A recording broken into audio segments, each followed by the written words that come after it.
Hello, everybody. It's Friday. It's February the 3rd. It's time for another subscriber or emailer encounter story sent into the channel.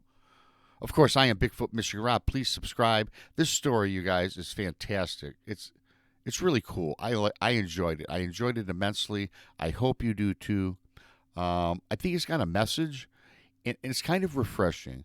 You know, this isn't like Dogman Island, which I thought was really cool, and thanks for that. It's my number one video thus far, put out a couple weeks ago. So I love all you guys. Thanks for watching my videos. And this one is surely going to entertain you. And here we go. I call this the gift from Sasquatch. Hello, Rob. For the purpose of my encounter, I will go by the name of Dan. I came across your channel a few months ago, and I love the format. I love the encounter stories, the live shows, and what you all have to offer.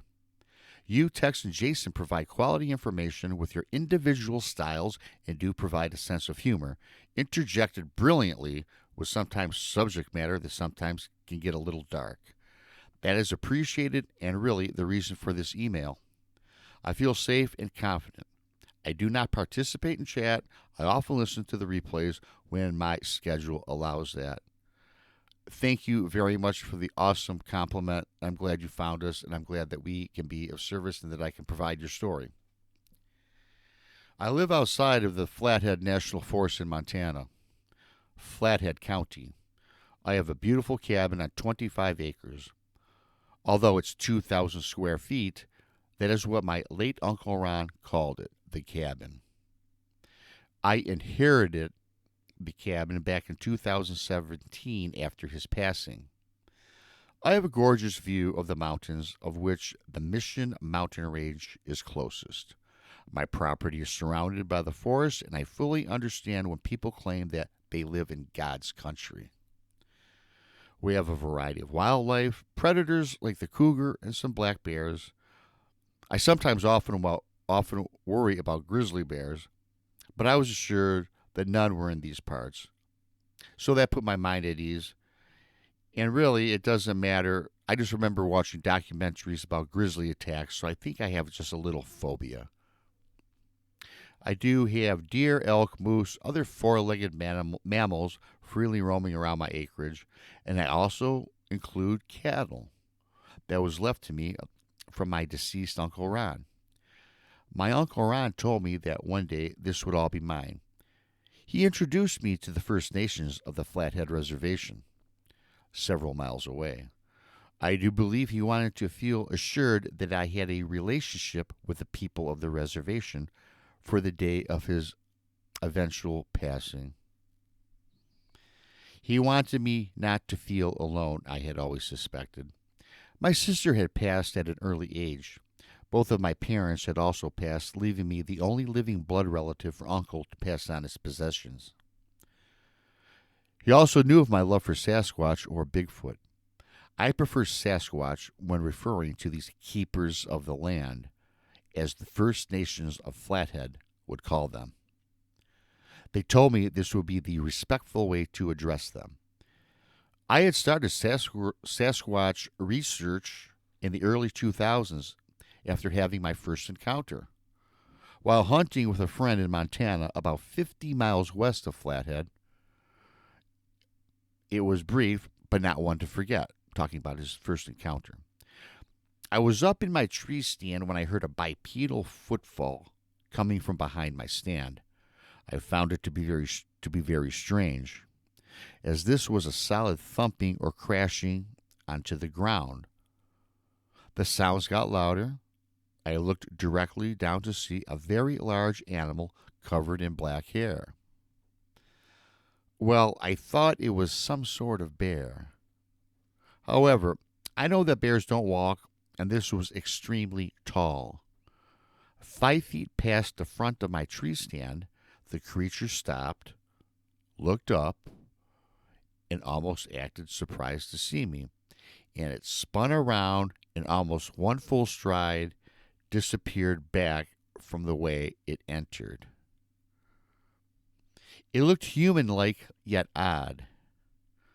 That was the start of my exploring and looking for the hominid known to be Sasquatch. Shortly after Uncle Ron's passing, the natives welcomed me to the land and had asked what I had planned on doing with the cattle left in my possession. This was not a ranch, and I really did not plan on keeping them. I believe my uncle supplied them to the reservation. I wanted to show my appreciation for my new neighbors, and as a gesture, I offered the remaining animals to them to affirm our friendship. Surely, I could have sold them off, but I was fortunate to have built a strong portfolio over the years and felt that this was the right thing to do. I felt great about my decision and was relieved to not have the responsibility.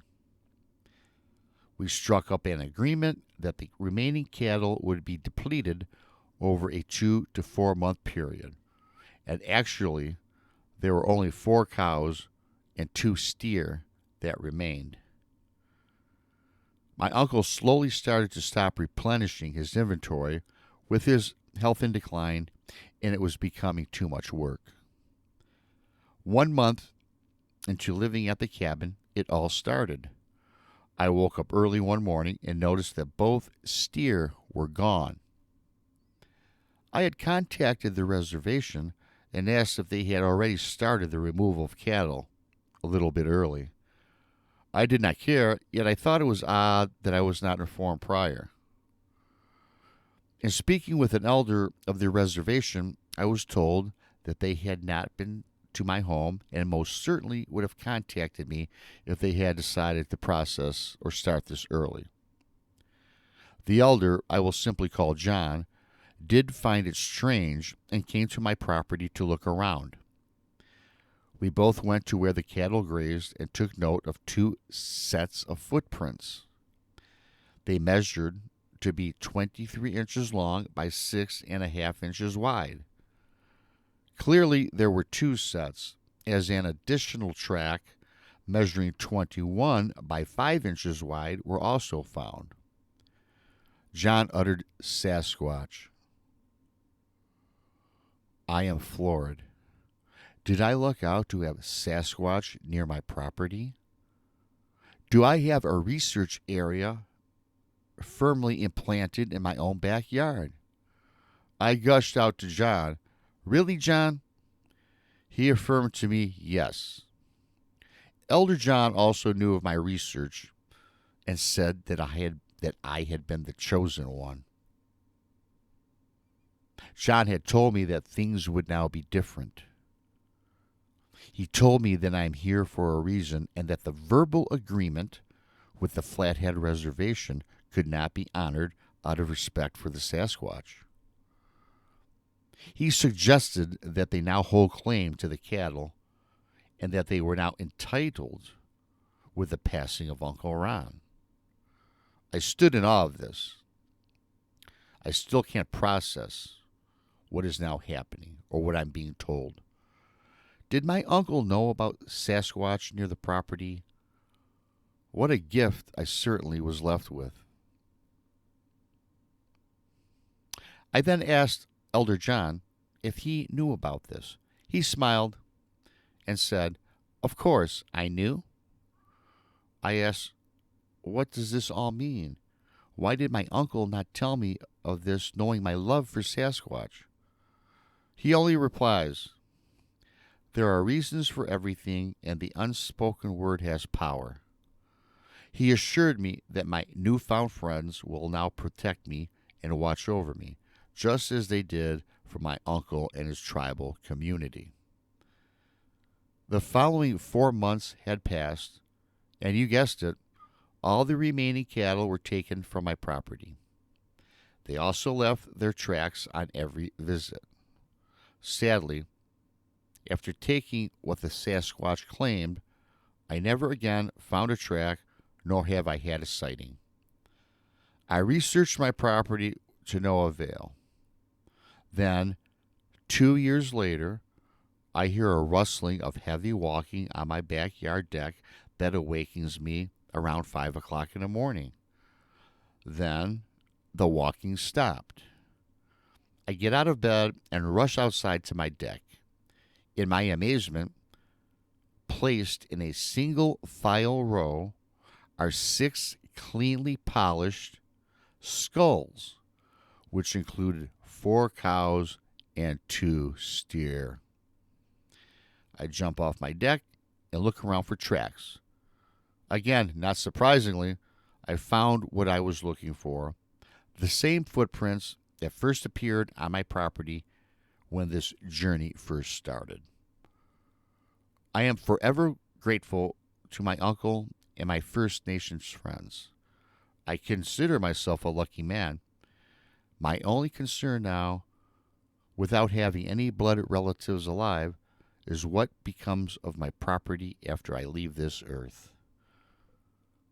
I can only hope that this gift remains sacred. I hope you guys enjoyed that. That was an awesome email, great encounter, great experience. I guess a little disappointing that he's never came in direct contact with the Sasquatch. Certainly the skulls left. That would be really cool, eh? You know, we have stories a lot of times that are frightful, particularly with Dogman.